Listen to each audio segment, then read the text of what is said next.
This is the first in a series of poetry readings of poems by the Dymock Poets. Dymock is a village in Gloucestershire, and the Dymock Poets were started by the poet Lascelles Abercrombie.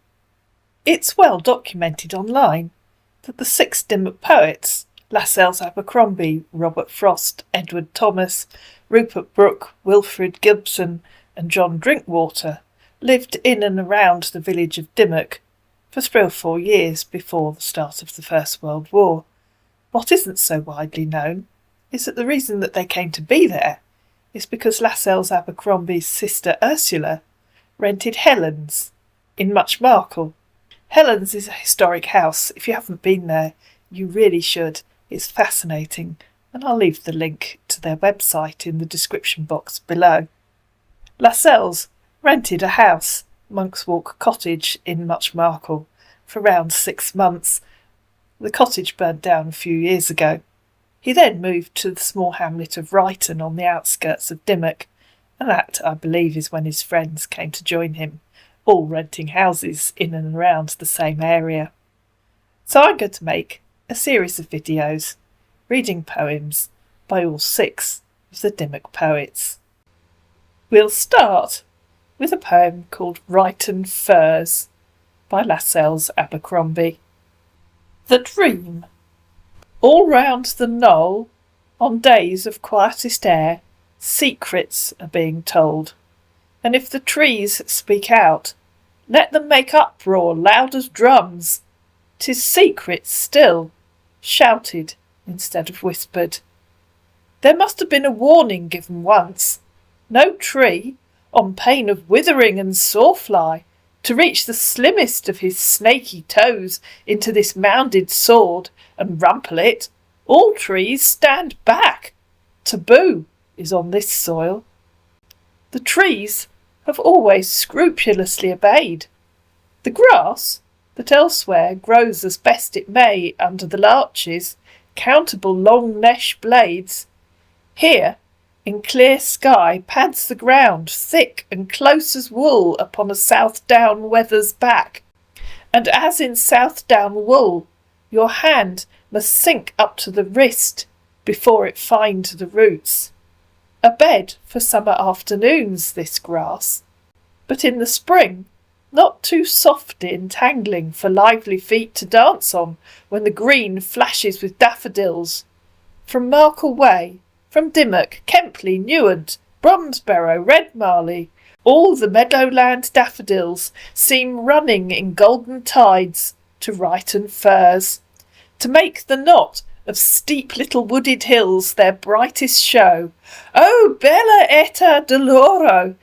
Now I breathe you again, my woods of Ryton, not only golden with your daffodil fires lying in pools on the loose dusky ground beneath the larches, tumbling in broad rivers down sloping grass under the cherry trees and birches, but among your branches, clinging a mist of that Ferrara gold I first loved in the easy hours, then green with you.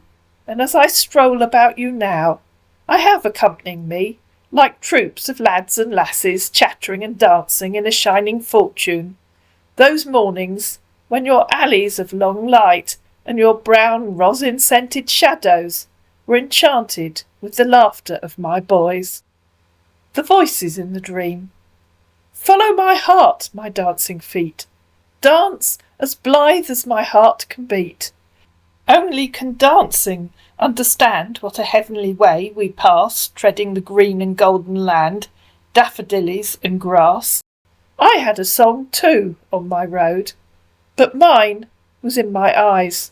For Malvern Hills were with me all the way, singing loveliest visible melodies, blue as a South Sea bay, and ruddy as wine of France. Breadths of new-turned ploughland under them glowed. 'Twas my heart then must dance to dwell in my delight. No need to sing, when all in song my sight moved over hills so musically made, and with such colour played. And only yesterday it was I saw veiled in streamers of grey wavering smoke my shapely Malvern Hills. That was the last hailstorm to trouble spring.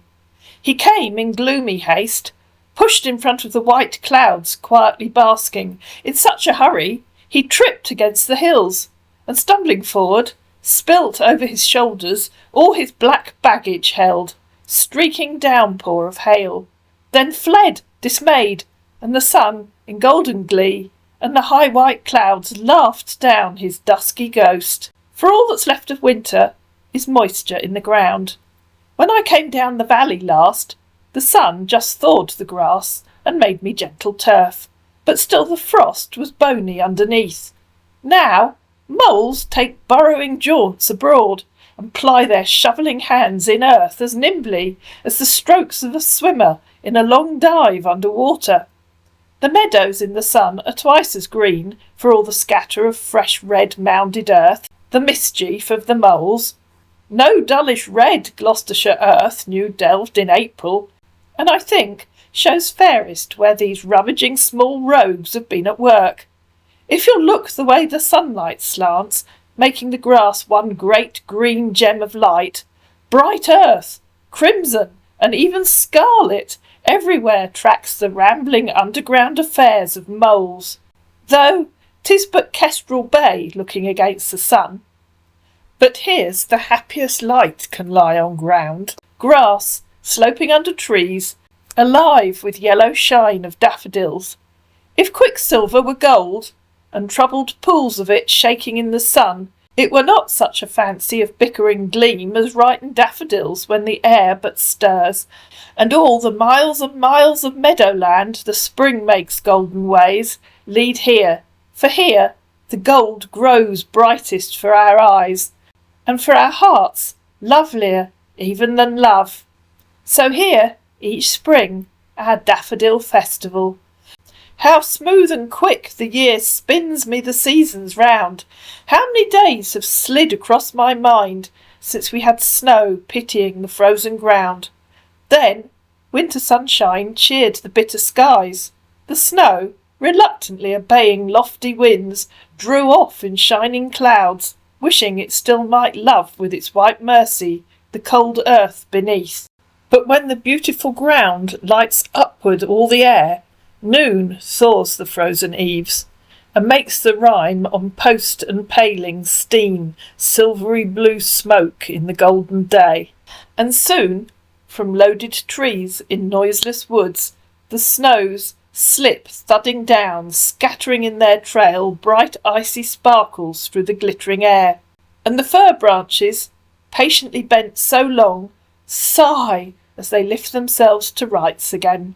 Then warm moist hours steal in, such as can draw the year's first fragrance from the sap of cherry wood, or from the leaves of budless violets, and travellers in lanes catch the hot tawny smell. Reynard's damp fur left as he sneaked marauding across from gap to gap, and in the larch woods on the highest boughs the long-eared owls like grey cats sitting still peer down to quiz the passengers below. Light has killed the winter and all dark dreams. Now winds live all in light. Light has come down to earth and blossoms here, and we have golden mines. From out the long shade of a road high banked, I came on shelving fields, and from my feet, cascading, streaming down the land, flickering lavish of daffodils flowed and fell, like sunlight on a water thrilled with haste. Such clear, pale, quivering flame, but a flame even more marvellously yellow, and all the way to Ryton here I walked, ankle deep in light. It was as if the world had just begun, and in a mind new made of shadowless delight, my spirit drank my flashing senses in, and gloried to be made of young mortality. No darker joy than this golden amazement now shall dare intrude into our dazzling lives. Stain were it now to know mists of sweet warmth and deep delicious colour, those lovable accomplices that come befriending languid hours.